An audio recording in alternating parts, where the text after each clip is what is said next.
Hi, my name is Monica Nolan, and this is my informative speech.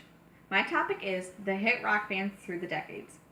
My audience members are Don Nolan, my father is the cameraman, my mom, Nicole Nolan, my younger brother, DJ Nolan, and my younger sister, Grace Nolan.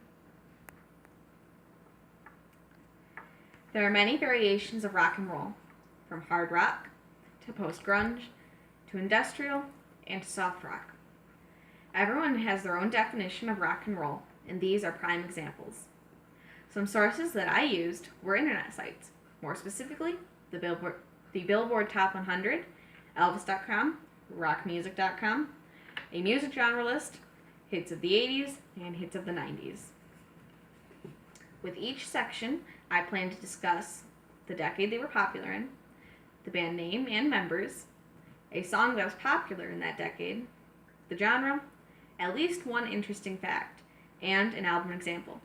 I do not have an example for each section, but I have the majority. So you think you know rock and roll. Music is a large part of our everyday lives. People listen to it on the drive to work, the drive to school, they use it as background noise, they use it to drown out background noise. I use it for just about everything. In the 1950s, Elvis Presley came out with Heartbreak Hotel. It was a mix of rockabilly and blues, and it was on the Billboard Top 100 for 7 weeks. It was number 1 on the Country and Western Billboard for 17 weeks.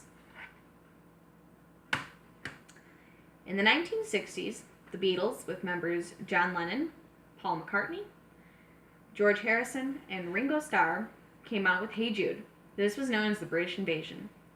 In 2012, the top Billboard 100 declared Hey Jude as the 10th biggest song ever, and it spent 9 weeks at number 1. They sold 8 million copies. Also in the late 60s, the so-called godfather of heavy metal, Ozzy Osbourne, came onto the scene as the frontman of Black Sabbath. In the 1970s, Led Zeppelin, with members Jimmy Page, Robert Plant, John Paul Jones, and John Bonham, came out with Stairway to Heaven. This is hard rock. It was the most requested song on FM radio in the 70s. In contrast, disco music became popular, for example, the Bee Gees. In the 1980s, AC/DC came out, the band AC/DC with members Angus Young, Chris Slade, Stevie Young, and lead singer Brian Johnson came out with Back in Black, which is hard rock. They sold 22 million copies in the US and 49 million copies worldwide.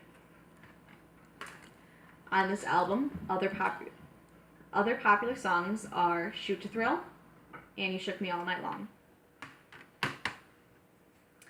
In addition to AC/DC, Guns N' Roses and Def Leppard became popular. In the 1990s, the band Nirvana, with members Kurt Cobain, Chris Novoselic, and Dave Grohl, who later started his own band called the Foo Fighters, came out with Smells Like Teen Spirit, which was a mix of alternate rock and grunge. They hit number 6 on the Billboard Top 100. Smells Like Teen Spirit was the first on this album, along with Come As You Are and Lithium. In the 2000s, Three Doors Down came out with the members Brad Arnold, Chris Henderson, Greg Upchurch, Chet Roberts, and Justin Biltorin. They came out with Kryptonite, which was post-grunge. They hit number 3 on the Billboard Top 100. Around that time, Green Day also became popular. In November of 2016, the band Metallica, with members James Hetfield, Lars Ulrich, Kirk Hammett, and Robert Trujillo, planned to release Moth into Flame. This is making headlines to be one of their best yet. It's similar to the early days of Master of Puppets, along with Injustice for All, which is known for the songs Blackened and One. And one of their less popular albums, which came out around the 90s, was Reload. In conclusion, a lot of us were born and raised on rock and roll. It has such an eclectic variety that there's something that can be found for everyone. Music in general influences so much of our daily lives, And this was just the beginning. Thank you to all who are watching and my wonderful audience.